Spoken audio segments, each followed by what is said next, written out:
At kasabay nga ng pagsisimula ng campaign period para sa barangay at sangguniang kabataan elections, ang pagdami ho ng mga campaign poster sa iba't ibang lugar. Saan nga ba yan dapat makita mga kabalita? Ayan. Sabi po ng COMELEC, dapat daw nakapaskil yan sa mga common poster areas tulad ng barangay hall o center, plaza at palengke. Bawal naman yan ilagay sa mga puno, poste ng kuryente at private properties kung hindi nagpaalam sa may-ari. Nakalagay rin dapat kung sino ang nagbayad para sa campaign materials.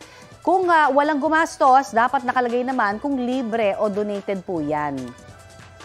Balita ko, may tututukan kayo tuwing 10:30 a.m. sa GTV. Alamin ang mahahalagang balita at impormasyong dapat niyong malaman sa Balita Ko tuwing Lunes hanggang Biyernes. Mag-subscribe din sa GMA Integrated News sa YouTube.